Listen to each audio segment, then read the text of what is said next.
Should I take the big chair? Actually, I think it should go to someone who truly appreciates the film.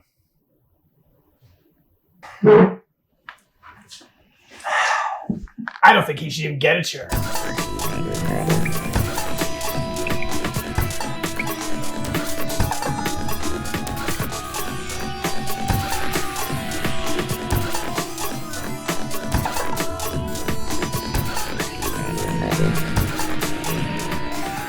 And we're back.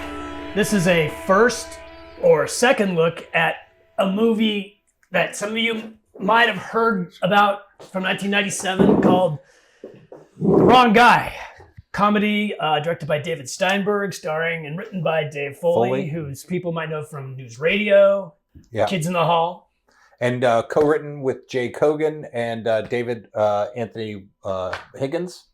Jay Kogan was a Simpsons writer. Yep. I don't know if he still is. Is he still? No, he only wrote for like the first 3 seasons. And you mentioned this movie a bunch and told us we should see this. I think it warrants people to check it out because it's a very funny, underseen movie. But I knew if I did, you would have been like, Joe, that's deliberately obscure.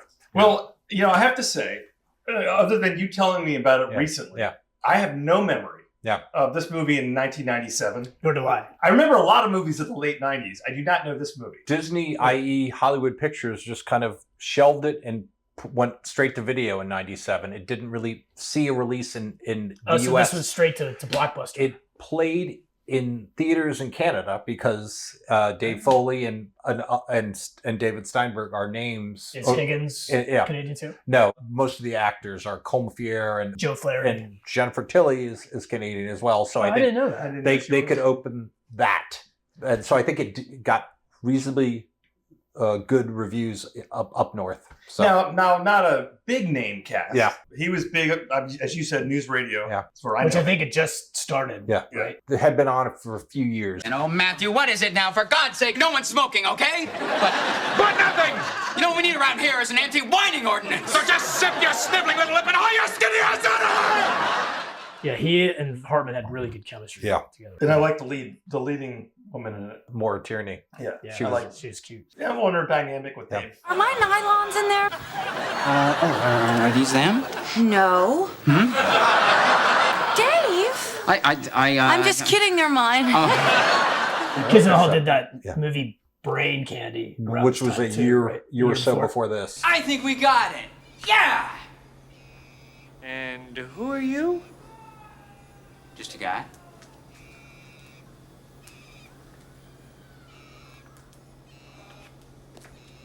When you saw this for the first time, it was in 97. I think I saw it on video maybe a year or two after 97 because it was like, oh, Dave Foley. And then I saw Jay Kogan's name because I saw his name from The Simpsons. I was like, oh, it was like it kind of hit me, and certain gags in the film hit me hard. Definitely some Simpsons moment. There's definitely some visual Simpsons-esque gags in this. For sure. So, but you liked the movie immediately. Yes. Let's go over the cast real quick. So we already talked about Dave Foley. You mentioned Jennifer Tilly. Yeah. I know her in movies like The Getaway. Yeah. Bullets Over Broadway. Yep. She's really funny in that. Yeah. I have experience. He ain't talking dancing. He doesn't know what he's talking about. You don't mean know dancing, what do you're you? talking about. Well, she used to wiggle at this joint in Hoboken, pick up quarters off the table Hey! tops with her. Hey! I'm just trying to break the Put ice, out, why all right? don't you? They're talking to me. Wants a drink. I'll have a double anything. For some reason, I confused her with the woman who was in The Big Chill and Psycho 2. That's her sister, Meg Tilly. Are you serious? Yeah. I just think of how she comes across. It's like, I want to make sure I do my dumb voice. And it's like, you have to do that? Or no, but she could have been typecast. But she also subverts it in so many ways. Because just like Marilyn Monroe kind of subverted that, the whispery kind of breathy voice. She might play it up a little bit. But she may have exaggerated for effect, but I think she's in on the joke. Another actor who plays her dad in the movie is the great Joe Flaherty. Yep. And you think he was wasted in this? Well, I know him from SCTV. Count Floyd here, reminding you to stay tuned to Monster Chiller Horror Theater this Saturday night, when we'll be presenting a 3D classic, Dr. Tong's 3D House of Stewardesses. Freaks and Geeks as the dad. I had a friend that used to smoke. You know what he's doing now? He's dead. Now, you think smoking makes you look cool? Let's go dig him up now and see how cool he looks. He had a few funny moments, I thought, in this, but he wasn't that funny to me. Trattoria. Is that nice place with the really thick veal chops? Yeah. Tell you what, let's check this out. Have the chef make whatever the suspect ate. I want to get into this cat's head. There are 2 cops in the movie throughout your periodic. There are lots of the running jokes in this movie, and that's a really good one. Yeah. And David Anthony Higgins is the lead cop. He's one of the co-writers of this. I think he was in Malcolm in the Middle. Never really broke out. I think his brother's on the Tonight Show with Jimmy Fallon now, but he never had. That's his brother? Yeah, that's his brother. When I first glanced at him, when he first popped on the screen, I was like, is that Ricky from Better Off Dead, who became a pedophile? And what was the... Quiet on the Set? Quiet on the Set. Scandal? Dan Snyder. It's Dan Snyder. It's not Dan Snyder, so I apologize. Or not again. I apologize again. Or not, apologize to David or Michael not the Higgins. former Redskins owner either. Yeah. So. I apologize to Jennifer Tilly, and I now apologize to this guy. You. It's not how it looks. Oh, what's the use? Comfier, who plays the killer. He's actually quite good because plays it absolutely so straight, and I think it works it so well. Totally works. So many other little roles in here, like the guy who plays Dave Foley's boss. Fine. 2 can play the staring game. Okay, I can't play the staring game. You win, all right? Big man, you win, all right? Oh, do you know who that is, that actor? No.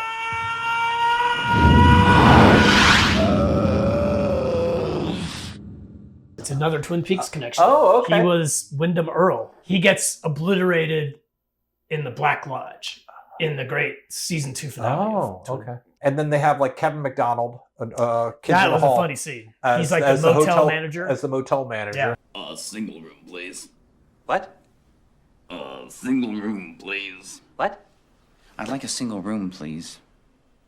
I don't hate this movie, by the way. I just don't think... I'm not enthusiastic about it like you are. From what I understand, in the 90s, when Jim Carrey was like on that, from 94 to 98, when he was on that kind of big sprint of That's like... his peak, yeah. That's his peak. He had a look at the script and he wanted to do it. Would Disney Hollywood Pictures have pushed this and not abandoned this? Oh, yeah. It would have been a bigger movie. It would have been a bigger movie. It would have been a summer comedy. But I don't think it would have had the laughs that I find in this movie. With Foley. Without Foley. He's understated. He's understated. I love the whole opening where he's just like, hey, everybody, big day. Morning. Morning. Top of the morning, my lady. Good morning, big day, huh?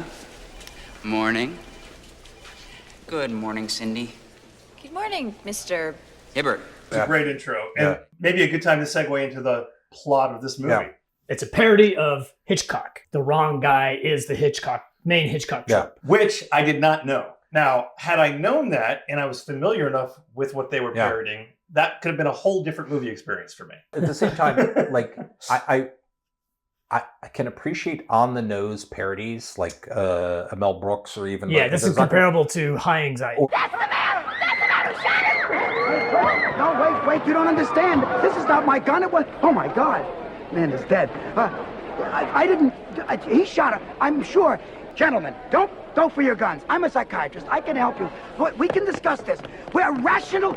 No. That's a on the nose. It's way too on the like nose. on the nose spoof of like Hitchcock. There's some funny parts in that This is movie, like but... parodying the tropes of like Hitchcock, but like you And don't other have tropes, too. you don't have to like have seen Saboteur or other aspects of it. Those on the nose parodies that came out like 15 years ago, like Not Another Teen Movie, Terrible. Not Another Disaster Movie, all those stupid things. Comedies in name only. It was like comedy by numbers, and like this is not that, and that's what I appreciate. Well, certainly the second you say there are some Simpsons writers in this, you're going beyond some of those. It's playing around with like Hitchcockian tropes and also just other tropes like salt of the earth farmers versus the greedy bankers trope, which gets turned on its head. Where like the bankers are just trying to make an honest living. Now that you've actually clarified that what they were doing there, I could watch that again and probably appreciate it more. Movie opens, he's all excited because he's pretty convinced he's got this new job. Yeah. Well, the boss told him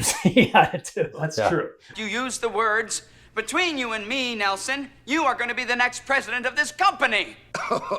Oh, that. Right. I lied. So he's thinking he's going to get it, and then he just anoints the other fiance. My God, man, I am engaged to your daughter. Yes, but Daly here is engaged to my favorite daughter, Daphne. What kind of a man has a favorite daughter? Like, this is my favorite daughter. This is my least favorite daughter. And he's pretty vocal about not being happy. He's crying in his office, and his elbow's on the end. It's really funny. He walks in the office. The boss is slumped over, and there's a knife in the back of his neck. Yeah.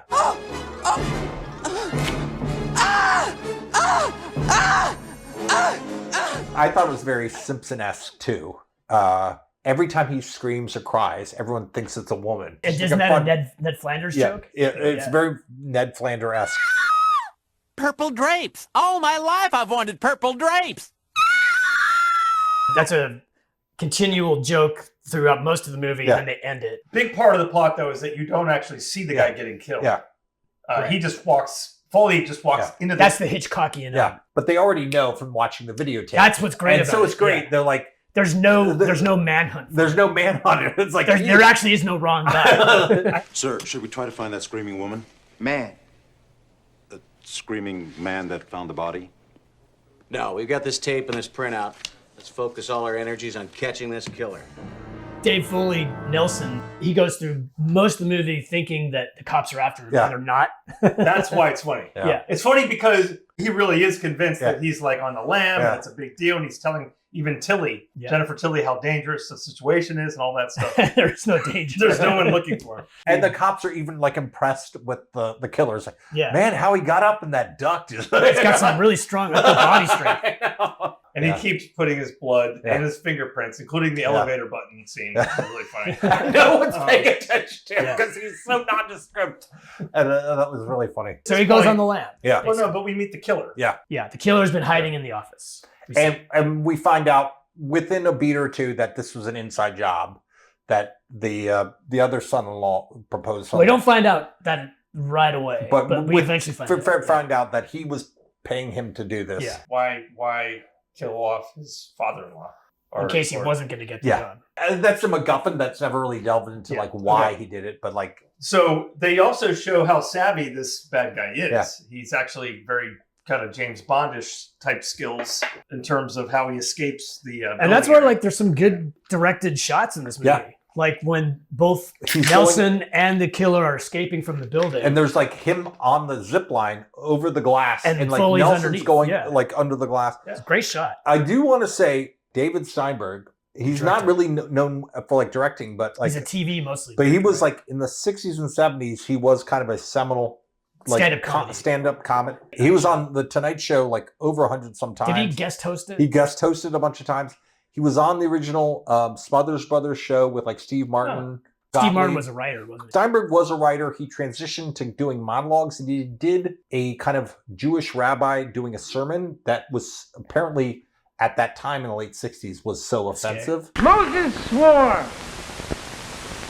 We're not sure what he said, but there are many Old Testament scholars who to this day believe it was the first mention of Christ in the Bible. But I think he transitioned by like the 80s to directing like sitcoms. He did the Burt Reynolds paternity movie like in the early 80s. And then he also like a lot of episodes for Newhart. And he did like 4 episodes for Seinfeld, and he's done like 8 episodes of Curb Your Enthusiasm. Oh, wow. Yeah. So he knows comedy well.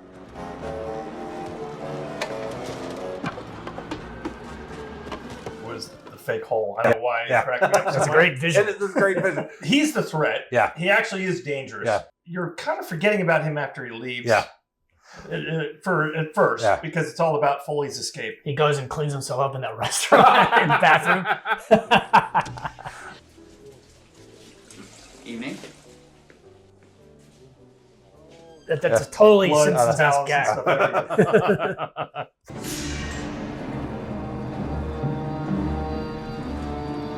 When the bad guy is driving by the bus and looks over and sees him, he recognizes him. The killer recognizes. The killer recognizes. But like Dave Foley doesn't recognize. But you think the way they shoot Dave Foley looking out, you're thinking like he's a man of steel, just kind of staring him down. So the killer thinks that Foley's character is this elite cop. Yeah. He's a super cop. Which is another really funny recurring joke. Now let's get into those cops. Yeah. So they're looking at the footage. Yeah. They're like, "Who's this woman?" Yeah. Referring to Foley's high pitched screams and stuff. And they're very lazy cops. Yeah. Well, at least the main main wants to kind of pad expenses. Not just yet, Jimmy. My instincts tell me we might get a lead if we see some of the girls dance. Why don't you go get us a table down front? I wasn't a fan of the two cops, and specifically, it almost felt like, a 48-hour film challenge with some amateurs that were like told, okay, in this scene, you now have to explain why you're about to go do this. I agree next. with you on that. I think, and they just seem to half-ass it sometimes. The comedy fell flat to me. I agree. It did on certain times. If a better comedic actor could have made that joke work better. John Candy was not alive. Yeah.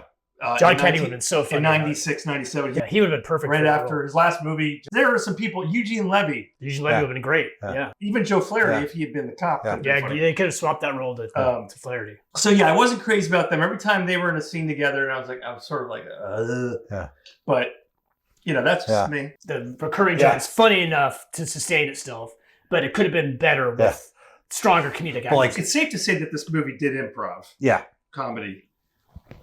At times. Yeah. But I'm sure like the scene with Kevin McDonald and Foley is probably a lot of improv. Yeah. And it's really funny. The scene with like the shootout where it becomes like a John Woo movie all of a sudden is great too. Yeah. There was some great physical comedy when he gets off the bus. He tries to hop a train. That is a great. Yes. Oh, that's a great visual. gag. That's like almost Buster Keaton-esque. By the way, when it stops and he gets on, I thought it would have been really funny if when the train started moving, he fell off the other side again. But it's so funny because like in so many movies, like, oh, they get on a train and like, oh wait, there's boxes and crates of cookies or whatever. You're good. It's canned ham. It's canned ham, but then it's tainted. He's like rushed to the hospital. So at what point does he meet Jennifer Tilly? After he leaves the hospital. He flees the hospital. He's like hitchhiking. And she picks him up in the pickup truck. The relationship, I don't know that it's not that interesting to me at first. I get it. There's some attraction. Yeah. Part of the trope. Yeah. Who can map the human heart when... Narcolepsy is definitely... They're Hitchcockian plot device. It's funny because she falls asleep while she's driving. Why is she allowed to drive? Why does she have a license? But who cares? And so she hires him as a handyman, and he's not a very good handyman. Zero skills. He's Elmer Glue to glue. He's Elmer gluing the picket fence. I just think that's a funny sight gag. Yeah, he's really bad at it. But there's a funny scene where she's showing him the room he'll stay in, and it's her brother's room, but it's not Dave Foley's like, oh, your brother's gay, because like there's all these hunks on the wall. And, oh my god. I heard you say that. And it's so 90s, but it's so funny. It's still funny. But then the dinner, they have Joe Flaherty comes. Yeah, it's where we meet Joe Flaherty's character. Who's Jennifer Tilly's father. And he's a banker. And he owns the local bank. Yeah. Which is struggling to make ends meet. I'm just a simple country banker, and, well, lately it's been impossible to make ends meet with all the low interest rates and the federal controls and all those damn wealthy farmers trying to shut me down. So the juxtaposition's happening between their story and the cops and all that. But you're also following the bad guy. At what point is he like letting the audience know? He has phone calls with the boss who hired him. Oh, yeah. They've talked about some supposed meetup. They're going to meet up at Mr. Tiny's. We don't know what that is yet. So there's more to come with the bad guy. But ultimately, he's convinced that Foley is like is elite and might be after him. Yeah, so he's got to take him out. He's got to take him out before Foley would take him out. Yeah, in his mind. Okay. So Joe Flaherty hires Nelson to work at the bank, and he's got a really old timey bank, bank clerk. 1890s. He's got like a visor. Yeah. He's got like puffy striped sleeves, arm garters. See, we went through a pretty big modernization back in 1958. That's when my father died. That's when we replaced the inkwells with the ballpoint pens. Oh, very impressive. I love the farmers coming in like. Yeah, there's the evil farmer who wants to like bulldoze the bank. Sell me your share of the bank now, and your investors will get some of their money back. Sure will be nice to tear this old bank down and plant me a fresh crop of corn. You will never grow one single ear of your filthy corn here. I love the way the farmer, his voice, how he carries himself in this character. I love it. Yeah. And he's got like a son, I believe, that's his like His henchman. Yeah. It's a great running gag throughout the second half. The of farming, the farming banking. Yeah, and that's got to be Jay Kogan. That's totally out of The Simpsons. They make fun of how like little plot points are always like big headline news. Oh yeah. So they keep seeing like the local newspaper and like Joe Flaherty's like, I don't know why that's on the front page. Oh, the bank. Wow. Well, since you own the newspaper, I'm not surprised they'd print your lies. And then she has a narcoleptic fit. She wakes up with SpaghettiOs all over. That was going to be the lunch that she brought for him. I wish I could have been there for you. Oh, honey, just having you here lying on the floor unconscious was comfort enough. That was funny. See, Joe had some good lines. He did, I admit. And then you get into, I guess, really what would be the lead up to the end. You're not making any sense. He's trying to tell you that I have a gun pointed at your head. No, he's not. Oh. See? Well, how did you possibly expect me to understand that? It was so convoluted. No, it was pretty clear. No, it was not clear. People don't talk like that. But he gets knocked out. Yeah. And he's carrying Dave Foley, but Dave Foley at one point wakes up. You're awake. Yeah, for a while now. I've been carrying you. I thought you wanted to. And then they go to Mr. Tiny's America. Yeah. So the killer's meeting up with who we find out at that point is the guy who got the CEO job. Yeah. It's Ken Daly. I work with him. He's gonna find a way to capture the killer and get us to safety. Shut up. And Mr. Tiny's is a miniature golf course. And everything is kind of like big American icon, like monuments. Miniaturized. This is really funny. This is a really funny. There's Wounded Knee. Yeah. Very funny climactic moment there.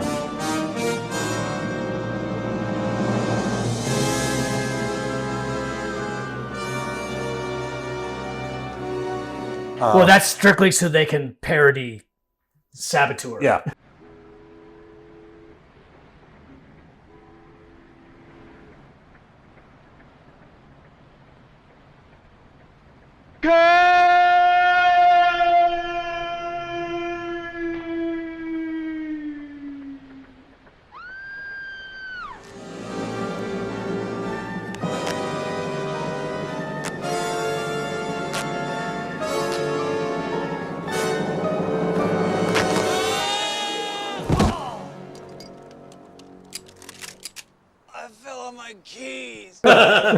And then there's like, we could live on the farm or, She's like, oh, fuck that. I hate Metcalf. We can go to Cleveland. Yeah, that's fine. Yeah. It's a short film. Yeah. It's like a perfect 90-minute. Some of the other movies we've reviewed that were around 90 minutes were actually from the 80s. That's a perfect running time for like a comedy. Yeah. This movie knows when to like get in and get out. And I think Dave Foley has talked about like this came at like a weird time for him. Like Dave Foley was going through like a really brutal divorce. The judge had said like, oh, she needs to get X amount a month, even though he's not making news radio money anymore. And so the Canadian judge he couldn't go to Canada for like 10 plus years. Why? Otherwise, he would be put in jail because he couldn't pay. I didn't know that. Oh, so he couldn't pay the alimony? He couldn't pay the alimony. Oh, wow. So this is kind of like this was kind of his pinnacle at the same time. And he's like addressed this on like W2F podcast. I just went through a court proceeding in Canada where the judge ruled I have to pay about 3 or 4 times my average monthly income every month to my first wife. Oh God, I'm so sorry, man. So that's part of why I'm doing stand-up. If Phil Hartman was alive, and could have been involved in this. Phil Hartman was still alive when this movie was made. There's a lot of couldas. There's a lot of woulda, coulda, shouldas. I think Foley's great. Yeah. Like, I think I wouldn't even recast him with Jim Carrey. Yeah. But like totally have Phil Hartman as the cop. And I think having the two paired together again, because the news radio could have sold it. Yeah. Could have sold it. Yeah. Like a year after this, he did a voice for one of the first Pixar films, A Bug's Life. Oh, great ones! I have been scouting for bugs with your exact talents! talent scout. And I think that was the highest thing he ever did. Well, the Kids in the Hall just did like a new show, didn't they, recently? Yeah, I think like never Amazon saw one it. season. Yeah. It was funny. So what is he up to today? I mean, He does guest spots, a lot of guest spots here or there. He was on Fargo for one season as like. Oh, was he? He played I didn't see that. He played this really kind of evil executive assistant. I thought he was really funny in the movie Dick. He played Bob Haldeman. He's the Haldeman character. Great. I forgot he was in that. Dan Hedaya is great. Oh, Dan Hedaya as Nixon. And I just love Bruce McCullough and Will Ferrell as Woodward and Bruce. They're like totally bitchy.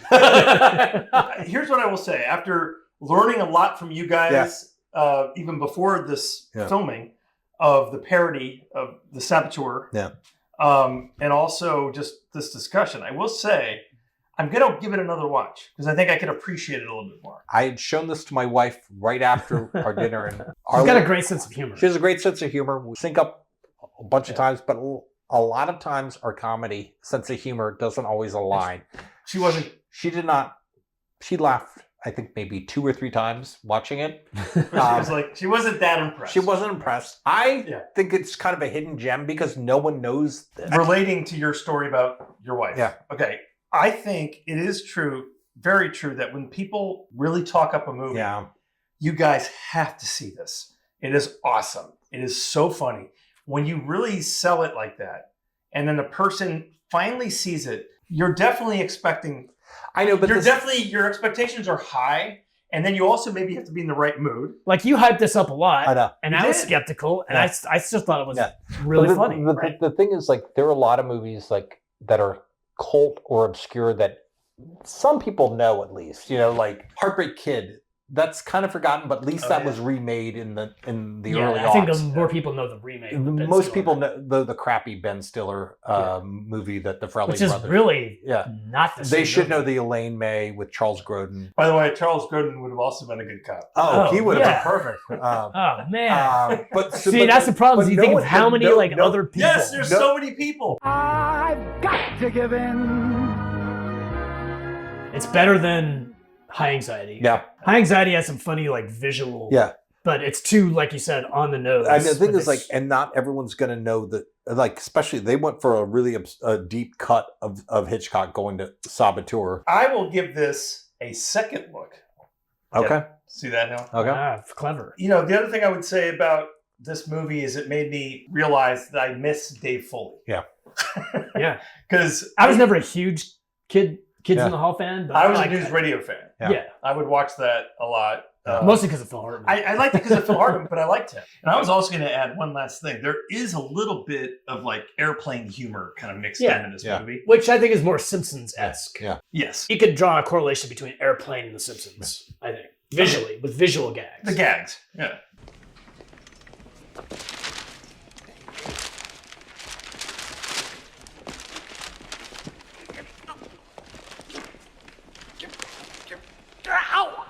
I had one final thought. Okay. The iconic line from Spinal Tap, this is Spinal Tap, where, there's a fine line between stupid and clever.